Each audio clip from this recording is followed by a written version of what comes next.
So how has it been? We're nearing the end now. Has it been enjoyable? Have you learned a lot? Good. Well, that's exactly, you've got exactly what you came from then. I guess that's, so what we're going to be talking about is, let's rethink what thinking is all about.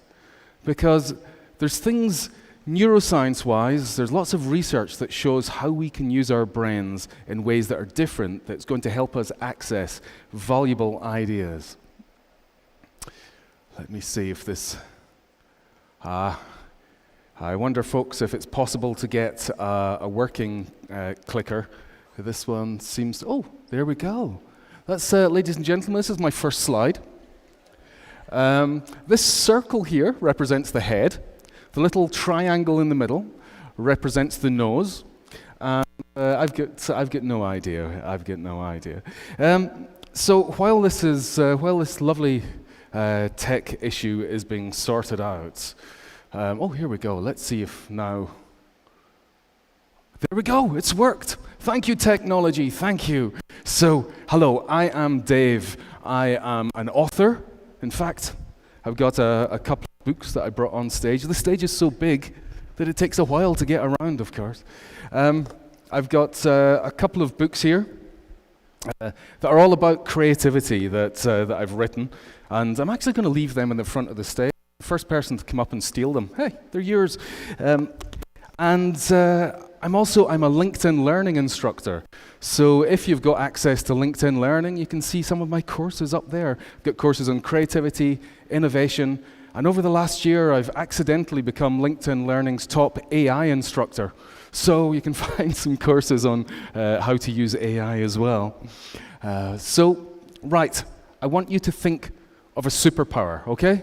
I'm going to count to 5, and you've got to think of a superpower. All right, 1, 2, 3, 4, 5. You've all got a superpower? Yeah, I want you don't need to stick your hand right in the air, but just put your hand up so I can see it, that you've got a superpower. Yeah, you've got, folks, there's a few people. There's not enough people who've got superpowers here. Come on, that's right, you've all got to think of a superpower. Once you've got one, just put your hand up so I can see it. All right, thank you. Right, now if it is, keep your hand up. If it is one of these, put your hand down. If it's flying, or telepathy, or time travel, if it's shape-shifting, if it's super strength, any of these, if it's any of these, mind reading, immortality, then keep your hand down. Has anyone got a superpower that is not up there on the board? I've got one here. What's your superpower that's different? Memory. There we go. Super memory. I like that one. You're right. That one isn't up there. Well done. Anyone else got one that's not up there? Yes. Sorry. Oh, money. Wow. Okay. Well, that's great. I like that one because you see, yes. Empathy. That's a nice one. I like that. That's great. But you can see that most of the hands went down because most people came up with something that was up there, something that was obvious. And, we don't have to be obvious. I don't think anyone came up with the ability to sneeze gold dust or the ability to sweat Chanel No. 5. Anyone? Or the ability to hum a tune that makes people fall in love with you. That's my personal ability. I won't hum any tunes because you'll all be broken people after that. Now, you used to be a lot better at coming up with ideas. You see, NASA, in the early 90s, they had an issue with their engineers. And the issue was that they felt that the engineers weren't coming up with good enough ideas. The engineers weren't coming up with ideas that weren't obvious, that were solving problems. So they decided to conduct a study. And they worked with a couple of academic researchers to find out what happens to creativity. Why is it that when people reach a certain age that they stop being creative? Well, these researchers started by looking at kids. And they discovered that preschool children, on their scale, 98% of preschool children have got a genius rating when it comes to creativity. 98% are creative geniuses. Now, sadly, that drops off pretty quickly. By the age of 10, 30% of kids are at creative genius level. At the age of 15, 12% of kids are at creative genius level. And what gets really sad is when we then get to the age of 30, where 2% of people have got a creative genius level. 2%. And why is that? Well, throughout our education and in the workplace, we are taught to conform. We are taught to fit in. We are taught that this is right and this is wrong. This is how you add value. If you do anything else... Excellencies, esteemed guests. Wow, there we go. I'm being heckled over the air. I like that. I like a bit of heckling. Anyone else wants to heckle, just feel free.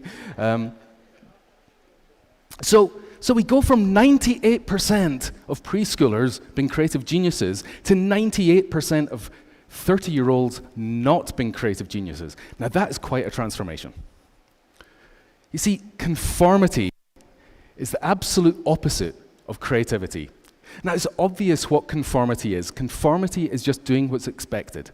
It's fitting in. It's being like everyone else. But what is creativity?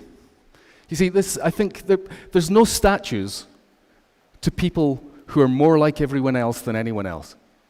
But if there were, I reckon that's probably what it would look like. I got AI to create that for me the other day. A statue to the world's greatest conformist. And this is what I reckon it's going to look like. So let's define what we mean by creativity. And this is going back to how academics define creativity. So I've got a little chart here. I like to create graphs. So here we go. We've got an axis.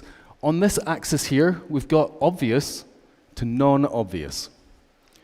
So anything that's obvious, it's an idea that's really easy. It comes like that. Anyone could have it.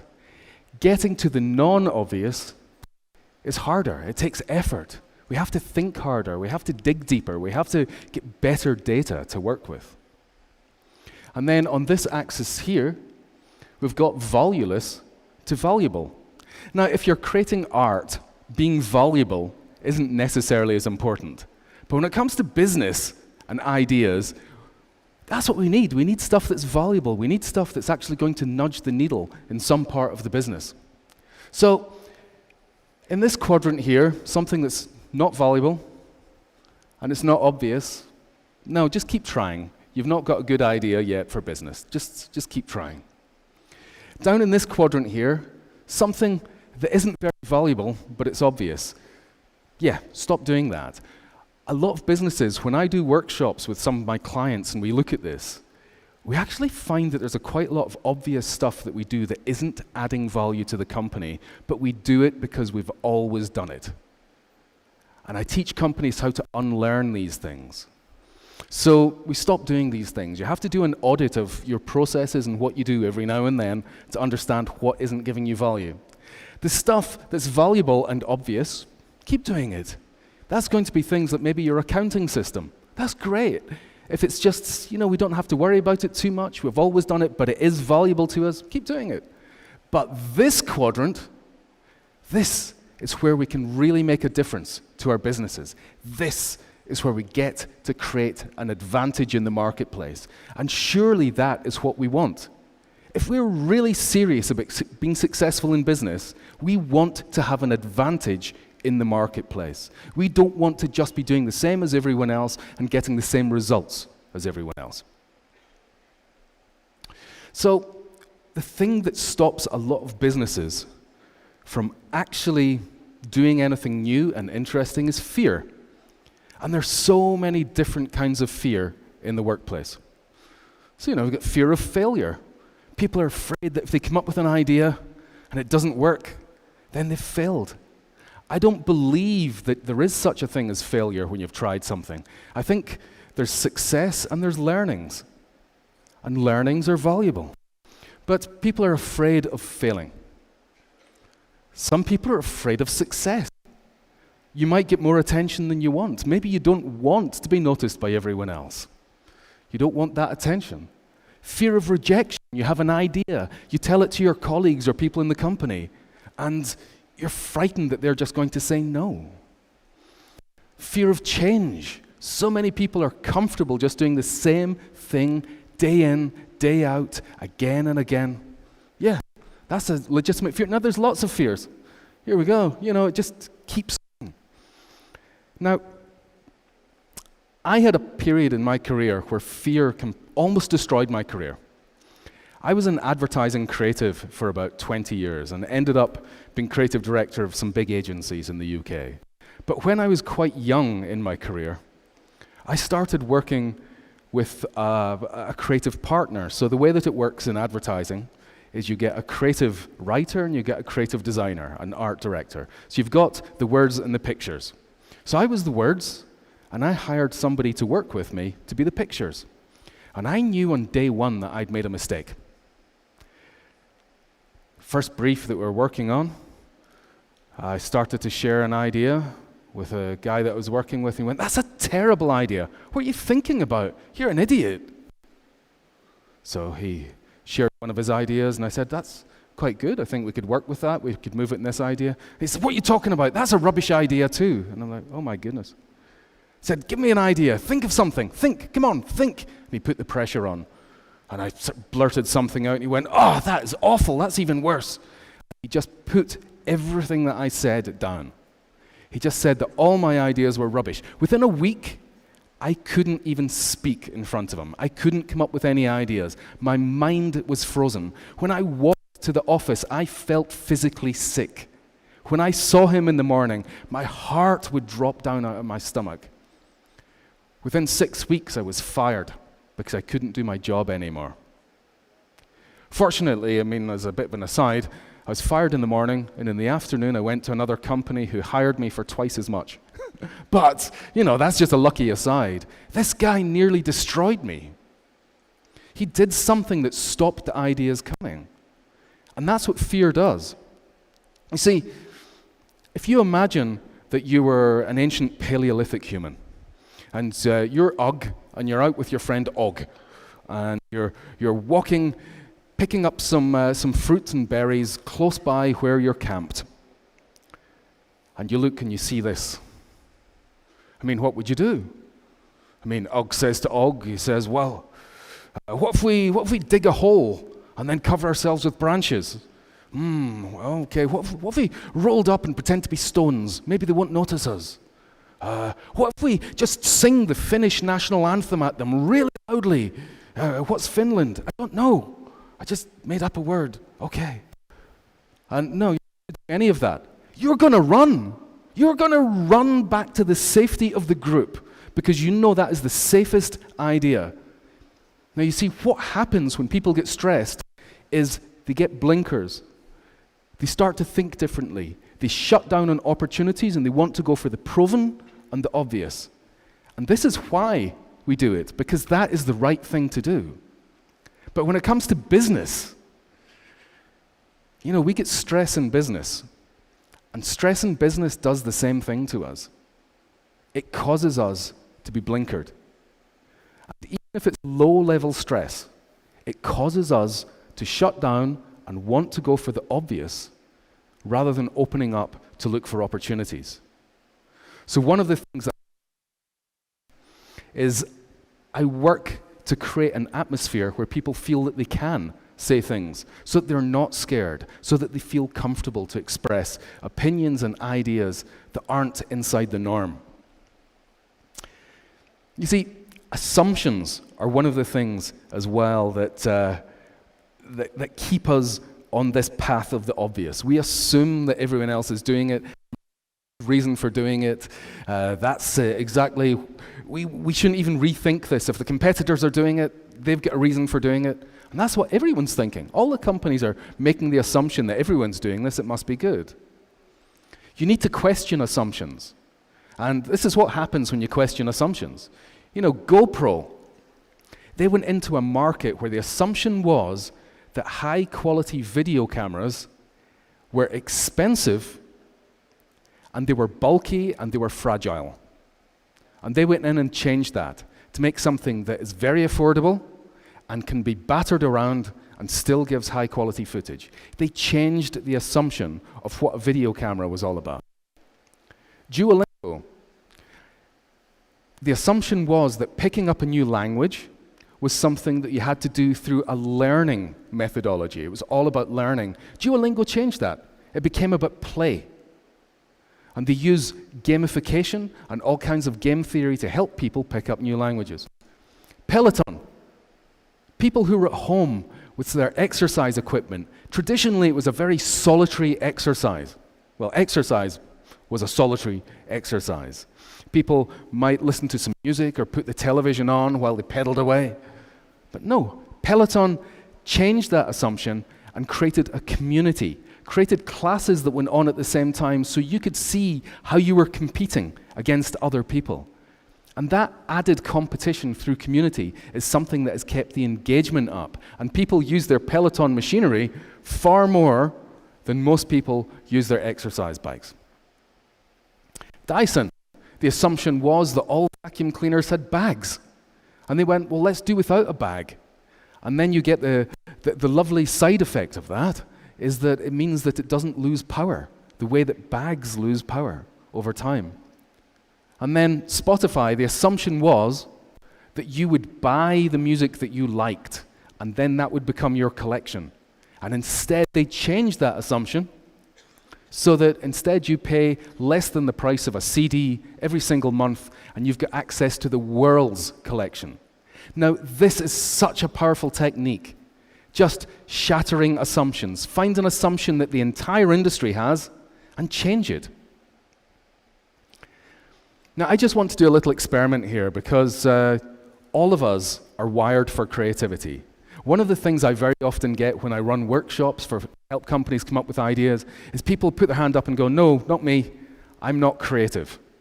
Some of you may have said that at some point in your career. Now, you all are, everyone is. You just have it well. So we're going to run a little experiment here. Now, this is one of the creative skills. Creativity is not one thing. Creativity is a whole bunch of different skills that come together. So let's look at one of the skills that you've already got that's built into your brain. Categorization. My 2-year-old can do this one here, so I'm sure you guys can as well. Which one of these is the odd one out? Put your hands up if you think it's the red circle. Is that the odd one out? No hands. Is it the yellow triangle? Okay, we're getting a few hands there. Some of you are thinking, no, something's not right here. Is it the green circle? Does anyone think it's the green circle? And anyone the blue circle? Right, you see there's 2 answers to this. It could have been the green circle. It could have been the green circle because green is not a primary color. The rest are primary colors, green is a secondary color.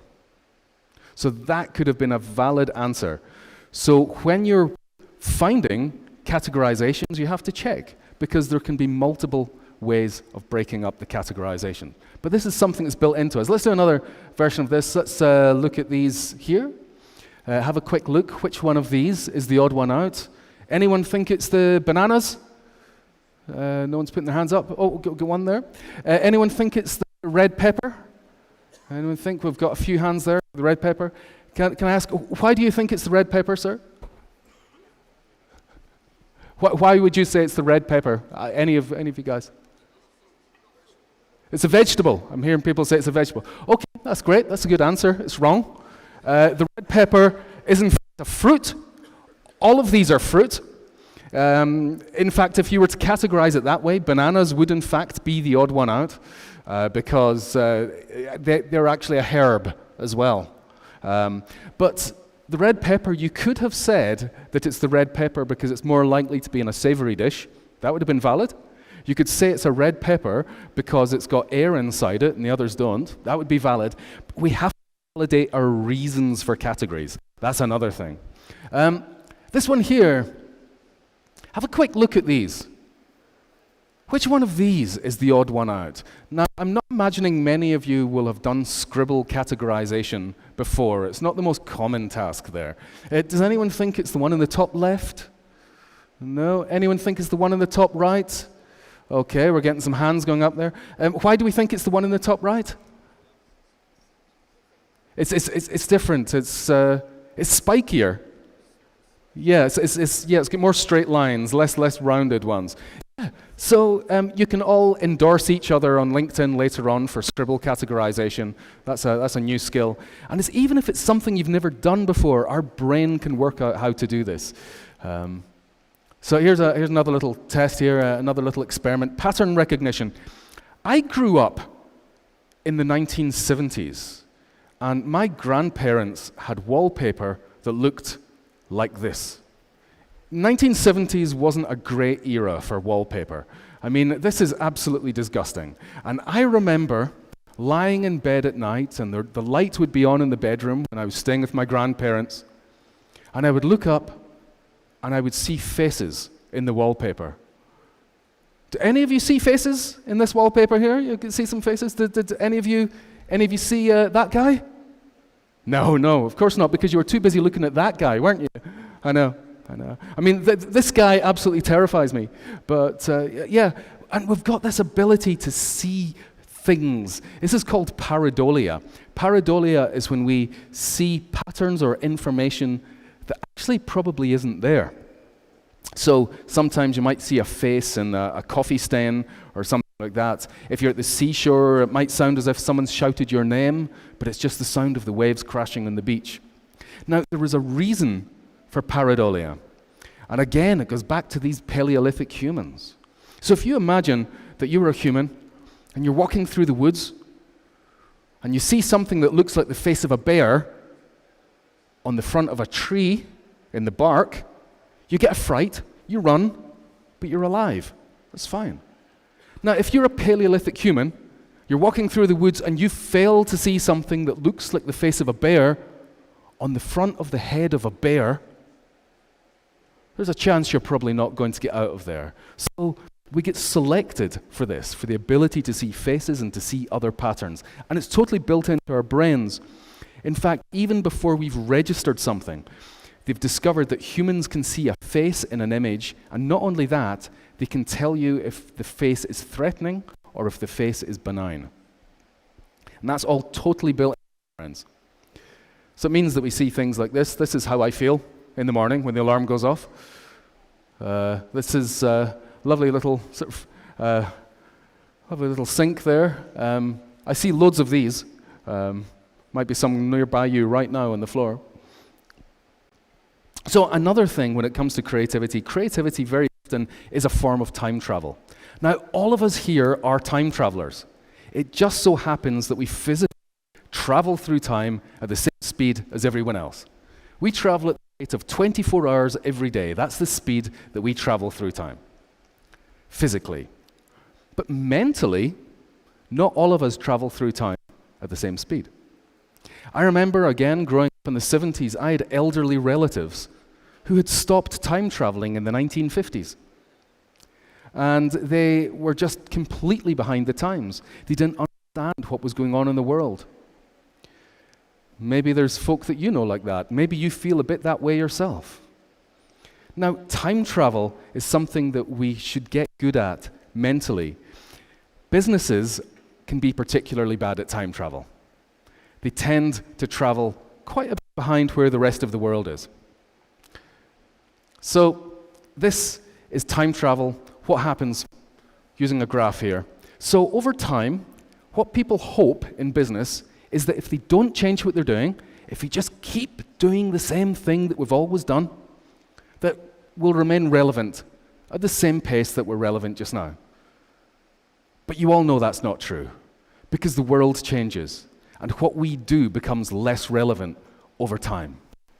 This is what happens when businesses don't change, when they try to hold on to their systems and their processes and their old way of doing things for too long without adapting.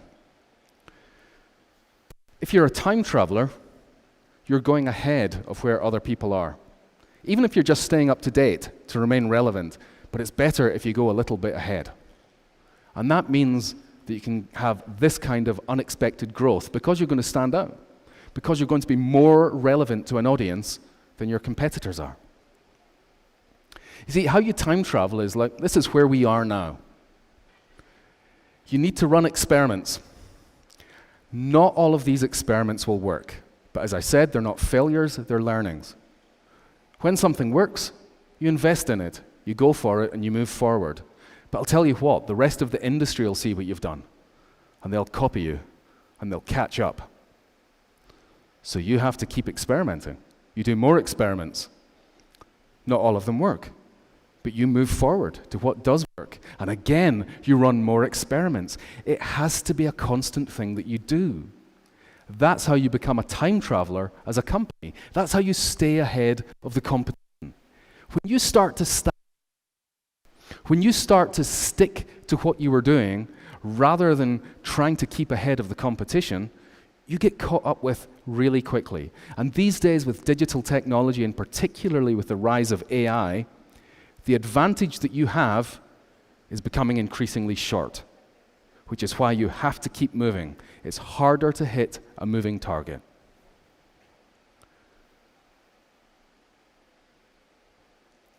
So one of the things that a lot of people, and in my old creative industries, a lot of people believed that what made some people better at coming up with ideas than others was the process. It was their brain.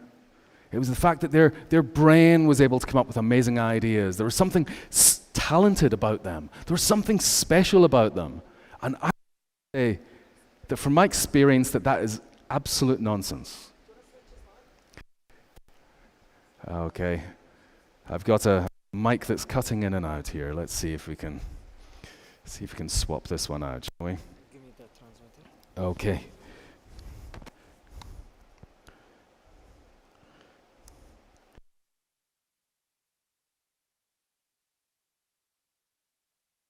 Okay, thank you very much. Let's see if that helps. Great. So the process, a lot of people think it's all about the process. It's all about their brains that make them special, a talent, an ability they've got.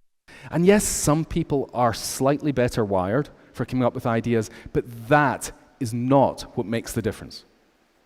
What makes the difference is your input. The input that you have is what differentiates you from everyone else. It's not about talent. It's not about special creative ability. So when it comes to input, if you've got the same input as everyone else, you will come up with the same kind of ideas as everyone else. That's the way it works.